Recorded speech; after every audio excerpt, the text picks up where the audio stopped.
Hello, commuters. Let's talk about Green Lantern Corps number 40 by Van Jensen. This issue must be another conclusion of a title. You see, the first 20 issues or so were written by Peter Tomasi, who did a solid job. It wasn't spectacular, but it was solid. Mostly because he had to follow the direction that Jeff Jones was taking with the Green Lantern franchise. But he still did a pretty solid job. It was mostly focused on Guy Gardner and John Stewart. But mostly on Guy Gardner. Because Tomasi is a pretty big fan of Guy. He knows how to portray him.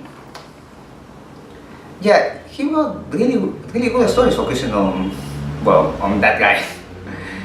But at times, he kinda forgot about John. And this is where Van Jensen enters. You see, he automatically made John the protagonist. This is a funny story because there were rumors at the time that DC was planning to kill John.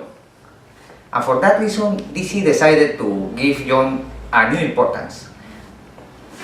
And once that Jensen arrived, he did a really great portrayal for him. It's probably one of the best that I have seen since Green Lantern Mosaic, that also was starred by John. It wasn't as complex as that book, but it was still pretty good. He also really knew how to give all the members from the cast a lot of personality and good moments. I especially like how different the characters were from one another. All of them were from different races. He also created York, who is an alien warrior, Fesca, who is a mother, a thief, I believe, Maro, who was mute, I believe. Yeah, mute. Some others. He really gave them a lot of charm. But let's focus on the story of this issue. You see, this is a conclusion of the storyline that Jensen was having telling. It's about how John goes to Fesca's planet to try to save her people. He discovers that the villains who are threatening the people are planting a bomb. The same bomb that destroys Sanshi, the planet that John failed to save. Yeah, that scene first appeared in, I believe, the miniseries Cosmic Odyssey, written by Gene Starlin. In that miniseries, John failed to save the planet because he was pretty arrogant and he thought that he could do it on his own. And of course, that wasn't the case because the planet ended up exploding. But it seems like it has been recorded now. You see, John was actually this time with Karma 2 when the explosion happened, but it was also kind of because of his fault. So yeah, but it's not so much because he was arrogant, but it was a mistake, just a mistake. So yeah, I like this change. I also like how John has been using all his intelligence and all the abilities he has learned over the course of his run in this issue. For example, he saves the planet using the suffering that he gained from Fatality. And this is another point.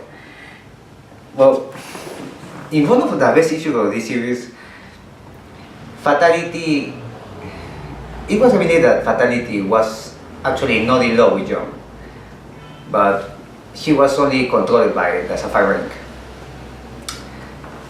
And yeah, that scene was pretty emotional. This is one of the disappointments about this issue, I must tell you. Because I was expecting at least a mention of Fatality, an appearance, but she didn't appear at all. I don't like how this plot point was forgotten. Really, it's kind of a missing opportunity.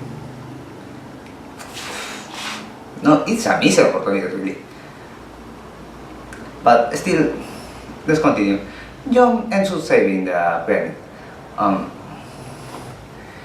And all of the characters receive, let's say, some sense of closure. Milo ends up betraying the team for a while.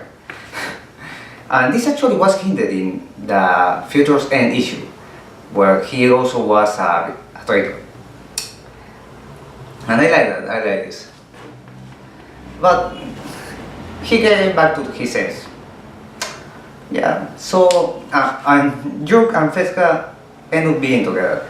And once again, I like that because it has been teased over the course of the run. So yeah, good stuff. And duties are shared between Bernard Chang and Mirko Kolak. Bernard Chang's artwork has been really stunning since the beginning of his run. But Kolak's work is not so good, it's pretty refined at times. Still, it's a solid look, I would say. And this is how I would call the whole issue. Solid. It handles a lot of plot points and it does a really good job for the most part. I'm still disappointed about the Fatality team, but what can I do? Still, I really recommend you to read this issue. And if you have been enjoying this run, especially, it's really good.